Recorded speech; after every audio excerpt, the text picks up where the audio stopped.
জগতের শান্তির মধ্যে, নৈঃশব্দের শব্দের মধ্যে মা মেরি এবং জোসেফ একটি ছোট ঘরে বসে আছেন। মেরির মুখে এক ধরনের শান্তি, শরীরে শান্তির বেদনা, কিন্তু জোসেফের মন যেন কিছুটা উদ্বেগে ঘেরা। তারা যিশুর জন্মের অপেক্ষায় আছেন। মনে তার একটা আশঙ্কা।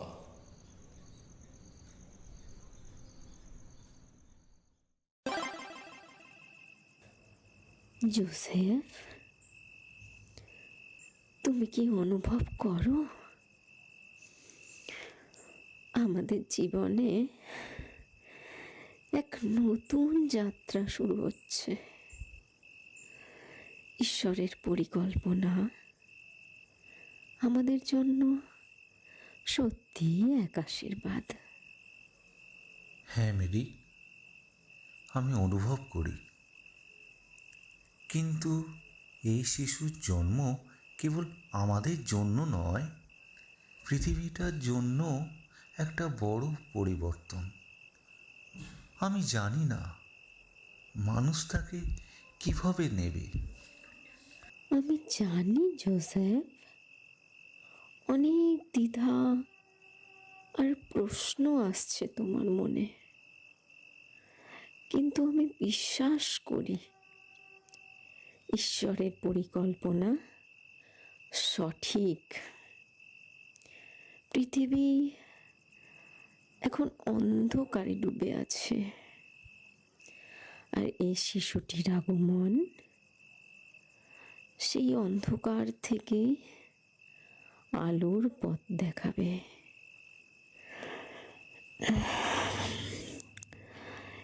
ঈশ্বর তার সন্তানকে পাঠাচ্ছেন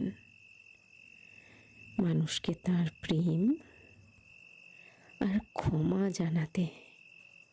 তবে মেরি, ঈশ্বর কেন আমাদের মতো সাধারণ মানুষকে এই দায়িত্ব দিলেন? আমি কি পারবো এই দায়িত্ব সঠিকভাবে পালন করতে?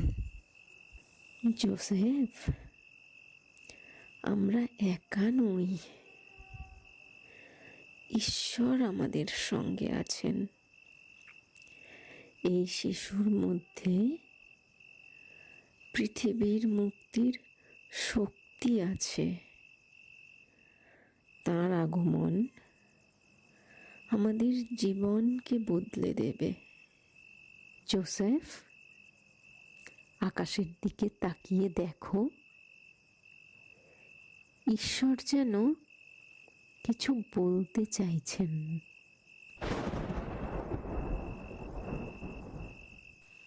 প্রিয় সন্তানেরা, আমি জানি তোমরা ভয় পাচ্ছ, কিন্তু তোমরা যে পথেই চলবে আমি তোমাদের সঙ্গে আছি। এই শিশুর মধ্যে রয়েছে আমার প্রেম, আমার ক্ষমা, যা পৃথিবীকে নতুন করে আলোকিত করবে।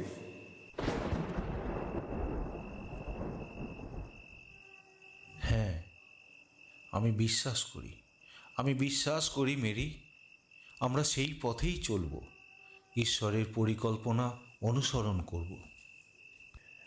তাহলে আমরা একসাথে এই শিশুর আগমনকে স্বাগত জানাবো। আমরা ঈশ্বরের পরিকল্পনার অংশ।